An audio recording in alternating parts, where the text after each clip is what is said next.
Welcome to Buffalo Campday Recap. I'm Thad Brown along with AJ Feldman. We have reached day 10 of Bills camp here at St. John Fisher.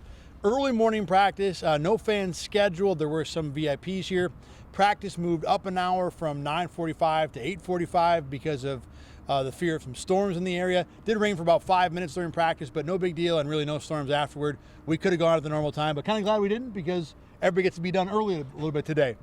And AJ, I think the number one story from camp, the place where we will start this discussion, is the press conference for Bobby Babich today, the defensive coordinator, talking to the media for the second time in camp. And we have not gotten the official word on who's going to call plays for the defense. But as you so clearly pointed out a little while ago, if you add 2 + 2 + 2 + 2 + 2, you're going to get the answer. Yeah, exactly. All signs point to Mr. Bobby Babich calling the plays on defense. He has done it all the time during practice. I don't know if I've seen once Sean McDermott with a helmet calling plays with a play sheet. He's really, been the CEO type of role, The referee during scrimmages and stuff. Referee watching over things like that. Bobby Babich has been running the show. Babich talked today about getting down that play call and getting the right amount of information. Terrell Bernard, he said that Bernard. To Bernard, yeah. I know what I mean. And he talked about how during game day he's going to be up in the box because, he's basically said, you've seen me in practice. I run onto the field. I get too hyped. So, he's got to literally contain himself up there. So I think literally all signs point to Bobby Babich being the defensive play caller. We'll see what Sean McDermott says on Thursday, whether or not they reveal what they're going to do during the game, whether or not they just say, okay, we know what we're going to do during the season. But the fact that Sean McDermott said he had a really strong idea coming into camp as to who's going to call the plays, literally everything is pointed to Babich calling the plays. I think we can say with 99% certainty that Bobby Babich will be our defensive play caller to start the season. And I think if you wanted to even kind of read between the lines coming into camp, Babich admitted that he had opportunities to be a defensive coordinator elsewhere. And assumably, those opportunities included him running the whole defense, which included obviously calling plays. Why, if you're Bobby Babich and you want to have a long, successful coaching career, would you stay in Buffalo to not call plays when you could go elsewhere and call plays? So, just that piece of logic, makes you think that he's going to call plays. The other thing about it, too, is if Babich calls plays to start the season and it doesn't work, you can go to Sean McDermott, no problem. If Sean McDermott calls plays to start the season and it doesn't work, what do? You fire yourself and say the guy who's never done it is the better choice. So again, you underlined, I think, and detailed 4 of the 6 2 + 2 + 2s. Those are the other ones. Everything is adding up to Babich. Yeah, and like you said, it's a logical choice to start the season.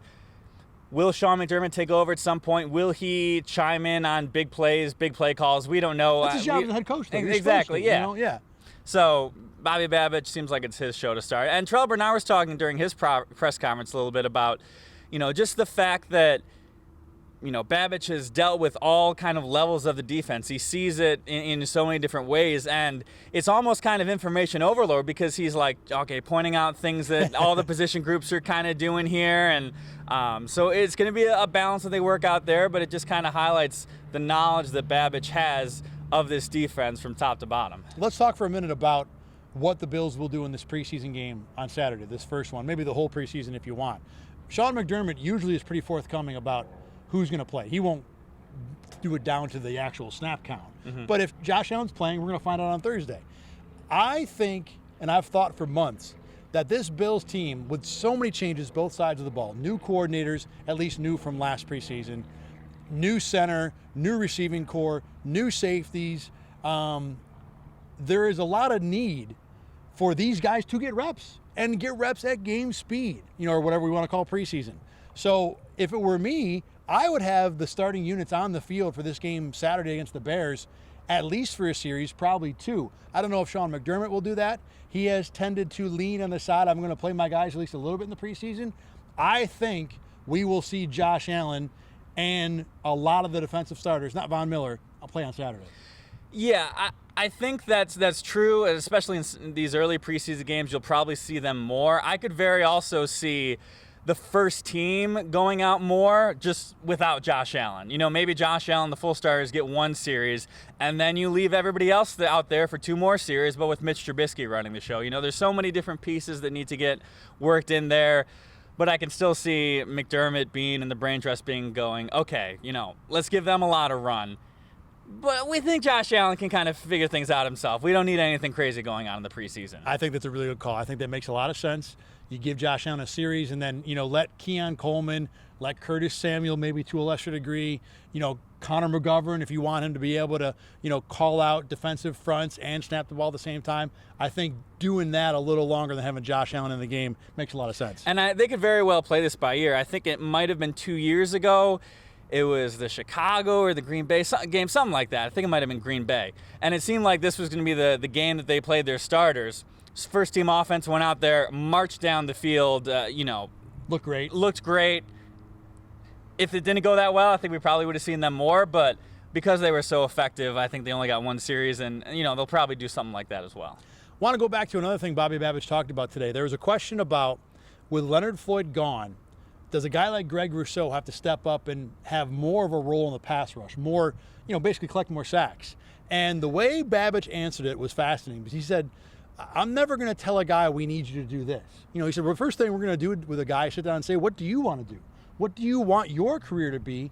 And then I don't want to say that they base the game plan off of that because he did follow up by saying, look, what everybody does, it's about the Bills winning. And we want everyone to be contributing to that. And, if we want to get into it, Greg Rousseau getting sacks will probably be a big part of it. But I thought it was a fascinating way to answer it. And I've really enjoyed talking with Babich these first couple weeks at camp. We're going to talk with him every single week during the regular season. He's a fascinating guy. And not that I didn't think he was, but we didn't talk to him that much. And I've really enjoyed his perspective, the way he approaches things. And I'm looking forward now to having this guy, on a Zoom call 17 Mondays for the rest of the year. Yeah, you can see why he was a hot coaching candidate. Yeah. I talked to him last preseason alone just because, the one time we get him, I think in OTAs or something like that, as the linebackers coach is like, oh, this is a guy that's going to be fun to talk to. So no, he brings a nice perspective. He brings a good deal of energy. I think he's still finding his own and, how much he wants to share. He'll like say something and then he'll kind of walk it back in his next statement because, I don't want to praise this guy too much. Everybody else is kind of doing the same thing too. So I think he's still finding kind of that ebb and flow of his media training type of thing. But no, it's going to be good, a good conversation throughout the year. All right, let's take it to what happened on the field today. This was probably more of a defensive success practice. Mm-hmm. The highlight of the day, though, AJ, Dalton Kincaid. One thing that I've wanted to see from him, this goes back to last year's camp too, is to see him be the physically dominant receiver, the guy that can just go up and make a play over a guy. We didn't quite see that today, but we saw a pretty good physical play. Yeah, so it was, I think, 3rd and long. The defense sent pressure as they did throughout practice. It was a very heavy blitz day, heavy, busy pressure day. So pressure's coming to Josh Allen. Dalton Kincaid is one-on-one with Taylor Rapp, all alone. It's the type of play where, the blitz is coming. You see you've got a one-on-one target. Let's throw one up. Let's give my guy a chance to make a catch. And Rapp was really kind of all over him, but the ball comes right perfectly to Kincaid. He's kind of falling down with like a one-handed catch, brings it in with 2. Just a really nice play down the field. One of the few offensive highlights of the camp, and just a good sign for Kincaid as to what his kind of potential can be as a guy who we didn't really see last year kind of make contested plays. It was, it was route running, it was finding spaces in the hole, in the zone.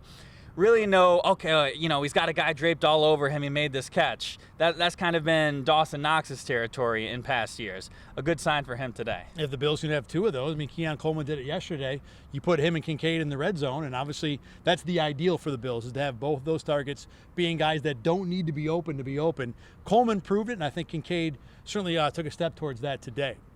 Also today, a guy who, flashed a little bit, who's not been having a great camp, but who's certainly made some plays, is rookie defensive end Javon Solomon. And when I've watched him, I've seen a guy that can hold his own in the pass rush. He will get to the quarterback. Now, he's had a lot of reps with third teams. There's not a guy that's facing Deion Dawkins on a regular basis. But when he's been out there, he can make plays in the pass rush. The run game's been a little bit of a different story. So far, he looks a little bit not quite physically up to the task. And look, this is a guy that came from a smaller Division I school at Troy. He's a smaller guy to begin with. He understands it. And I think it's going to be a while before he probably builds himself up to be ready, but some encouraging signs today. Yeah, for him to make an impact in this league, he's got to do it in the pass rush. So he's got to first earn snaps to get on the field. We'll see what happens in preseason. So if he can, he had how many sacks in college? 1,000. It was more than DeMarcus Ware and 16 last year were the two things I remember. Yeah, which is pretty strong. So if he can show that kind of pass rushing ability and then just not be a liability in run protection, run defense early in his career, I think that's what he's going for there. He may not even have to be that good. This league is moving a little bit more towards having designated pass rushers. I mean, Bryce Huff from the Jets was that. The guy got paid $50 million by the Eagles. He's not really anything against the run. So it's not out of the realm that maybe Solomon develops in that way to where he's a guy that you just use on 3rd and long only. And if he can be effective in that spot, in that role, you can make a career in this league. I got a chance to sit down with him early in camp, and AJ, I was impressed with the fact his approach to football and to life is incredibly mature. This is a guy raised by a single mother. Dad was never in the picture. Older brother and sister. Mom worked at Walmart all the time. And yet he talks about the fact that she would wake up at 4, put the kids on the bus to school, make them lunches, go to work all day, come home, clean up, do laundry, make them dinner, and do it all with a smile on her face. And that was an inspiration to him. He said that, look, my mom's adversity has become the reason I do things, and now it's also the reason he wants to succeed, so he can make sure mom doesn't have to work at Walmart anymore.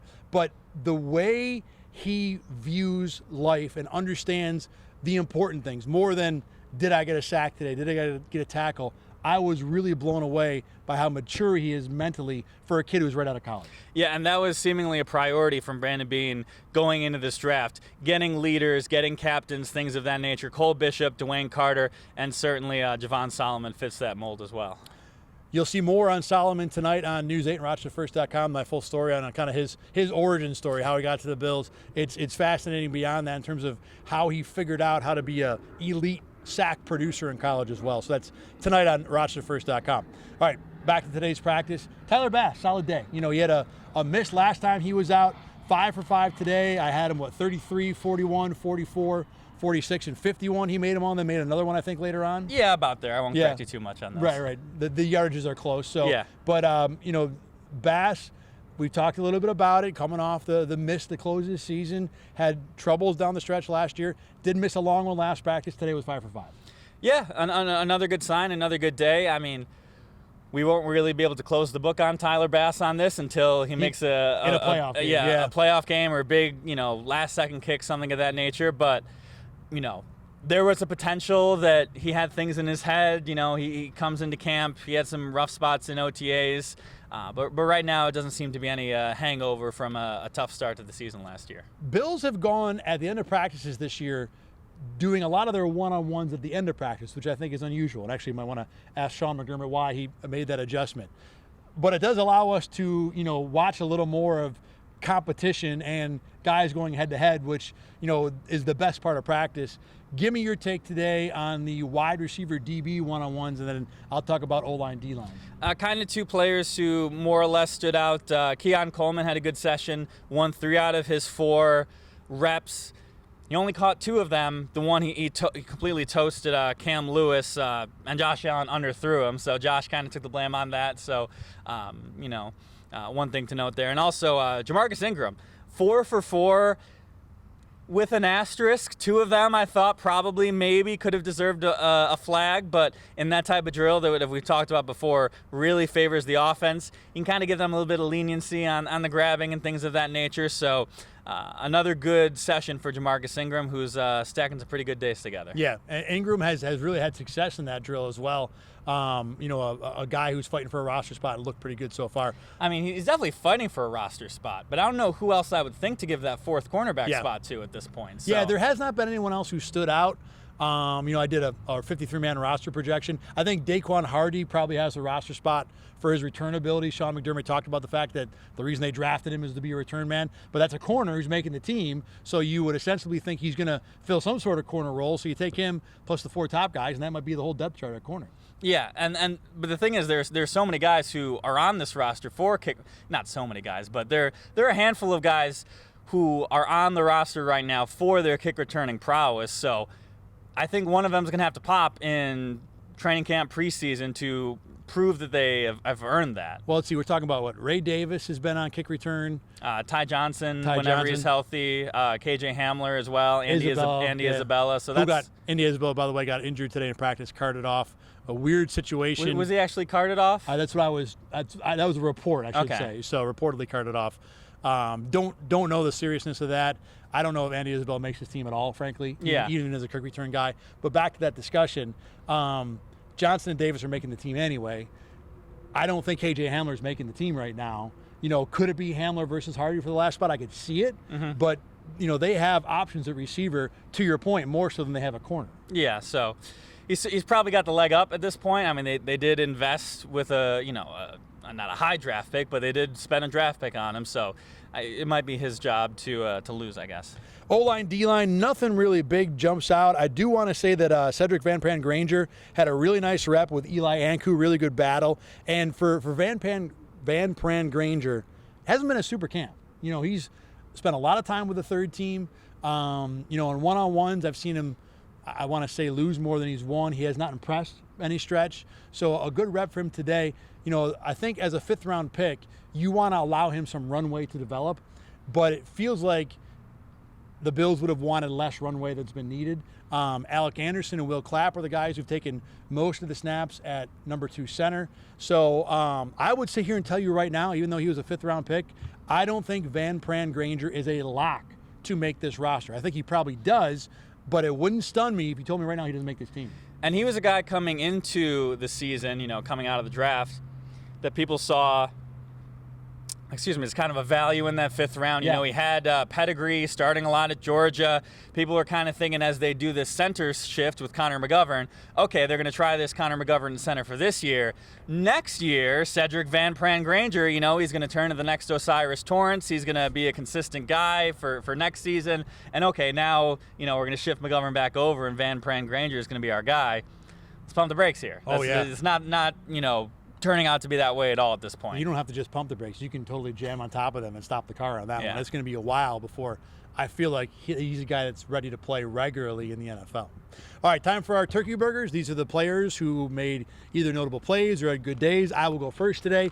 Going back to that D-line, O-line drill, Branson Dean, number 53, a guy we haven't talked about a whole lot because he's a reserve defensive lineman, but he's getting a little more time against the upper levels, the first and second team. He had a couple good reps in the O-line, D-line stuff, and then during the team drills today, he had 3 consecutive plays where he got a pressure. The third one was basically a jailbreak for the D-line, and it forced Shane Buechele, I think it was, into an interception that Daquan Hardy made. So Branson Dean, look, every once in a while I'll see 53 and think, why is this guy getting first, second team reps? I didn't think he was that close to being a contender for a roster spot, but he is making plays and had a big day today.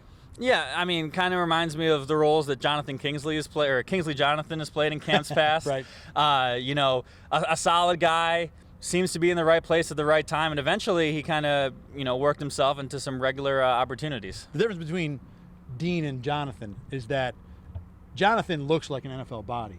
Dean's a smaller guy, so he's kind of fighting uphill to begin with. He looks like a Bills defensive tackle. Well, yeah, if Gable Steveson in that mold maybe, but doesn't have a gold medal that comes with him. Regardless, though, Ed Oliver too is a smaller guy. Yeah, but he's bigger than those two. I know what you're saying though. But regardless, turkey burger for Branson Dean today.